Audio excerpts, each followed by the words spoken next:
আমাদের প্রিয় মাতৃভূমি দেশকে আমরা অনেক ভালোবাসি বিধায় আজকে আমরা রেমিটের যোদ্ধা এবং আমাদের বাংলাদেশ সরকারকে অসংখ্য ধন্যবাদ জানাই। বাংলাদেশের প্রবাসী কল্যাণ মন্ত্রণালয়ের সকল সদস্যকে ধন্যবাদ জানাই। তাদের সহযোগিতায় আমরা প্রায় 8 মাস বন্দিখানা থেকে মুক্তি হইতে পারছি। আমাদের বাংলাদেশ সরকারকে অসংখ্য ধন্যবাদ জানাই। বাংলাদেশের সকল ক্ষেত্রে যে সকল সাংবাদিক ভাইয়েরা আমাদেরকে সাপোর্ট দিয়েছেন, সহযোগিতা করেছেন এবং যারা আপনার এই যে পত্রপত্রিকা সহযোগিতা করেছেন সবাইকে আমাদের প্রবাসী পক্ষ থেকে সালাম এবং দোয়া এবং ভালোবাসা। আমাদেরকে গ্রেপ্তার করা হয়েছিল আপনার 9 আগস্ট 2023, যেদিন আপনাদের 4 আগস্ট যখন বাংলাদেশে কোনো স্বাধীন হয় যেভাবে বলা হয়। তো আমরা 9 তারিখে আমাদের বাংলাদেশের শান্তি রক্ষার জন্য আমরা একটা আয়োজন করছিলাম। সৌদি আরবের আইন হলো, সৌদি আরব সরকার বলেছে যদি কোনো বাংলাদেশের লোক রাস্তাঘাটের মধ্যে মিছিল করে, ব্যানার করে, পোস্টার করে তাদেরকে ধরে দেশে পাঠিয়ে দাও। আমরা সেই দেশের সরকারকে, সেই দেশের আইনকে শ্রদ্ধা সম্মান করে আজকে আমরা প্রায় 20 বছর ছিলাম।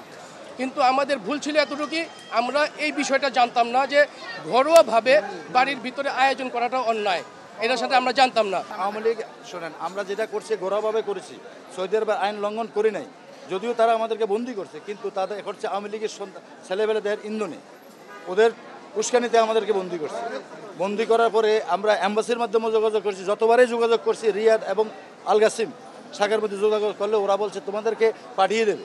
কিন্তু এমন একদিন দেখি নাই আমাদেরকে দেখার জন্য অ্যাম্বাসির একটা লোক দেখা করার জন্য। কিন্তু প্রত্যেকটা দেশের প্রতি সপ্তাহে অ্যাম্বাসির লোক দেশে যায়, কার কি সমস্যা, পাসপোর্ট নেই, কিছু নেই, তাদেরকে দেশে পাঠায়। কিন্তু আমাদের সাথে এই 6 মাসের ভিতরে কেউ যোগাযোগ করে নাই। এখন আমাদের কথা হলো, আমরা তো দেশে ফিরতে পেরেছি, আমরা প্রত্যেকে এখানে বিজনেসম্যান। হ্যাঁ, প্রত্যেকে আমরা বিজনেসম্যান, আমরা বিএনপি সমর্থনকারী। যেই সমর্থনকারী ওইটা না, আমরা কথা হলো দেশ কলঙ্ক মুক্ত করার জন্য। আমার নাম মোহাম্মদ জামিল হোসেন, কুমিল্লা বড়ুয়া শাখা। আমি সৌদি আরব প্রবাসী। হ্যাঁ, সৌদি আরব প্রবাসী থাকি। একজনের পাসপোর্টের সমস্যা, একজন ড্রাইভিং লাইসেন্স। হ্যাঁ, আমাদের কথা হলো আমাদের তো ওই দেশে ঢোকার আর নিষেধাজ্ঞা দিয়ে দিচ্ছে বাংলাদেশ তত্ত্বাবধায়ক সরকারের অধীনে। কাছে আমাদের আবেদন যে আমাদের নিষেধাজ্ঞাটা যেন উঠিয়ে আমরা ওখানে প্রত্যাবর্তন করতে পারি।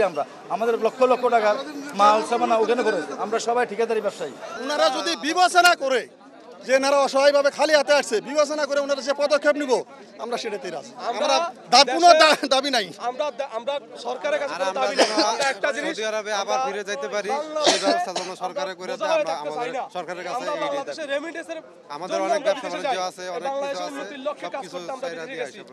আমরা খালি হাতে আসছি, প্লাস্টিকের স্যান্ডেল আসছি। পদক্ষেপ যদি আমাদের বিবেচনা করে, আমাদের পরিবারের কথা বিবেচনা করে, যে বিবেচনা যে রায় হবে আমরা এটাই আমরা স্বাগত। আমরা বিরোধী সরকারের সহযোগিতা এবং আপনাদের কল্যাণে, আপনাদের মিডিয়ার কল্যাণে আমরা ফিরে এসেছি। এটা সঠিক আমরা এখন রেখে দিচ্ছে। তবে আমরা সংবাদ সম্মেলন করার পরে আপনাদের কারণে আমাদের পরিবারের ঢাকা আসার পরে এর বদলতে আমরা জলদি দেশে ফিরে আসতে পারছি। আমাদের অভিযোগ একটা এমবাসি আমাদের 8 মাসে তাদেরকে যতবারই তলব করেছে তাদের কাছে আমরা কোনো সহযোগিতা পাই নাই।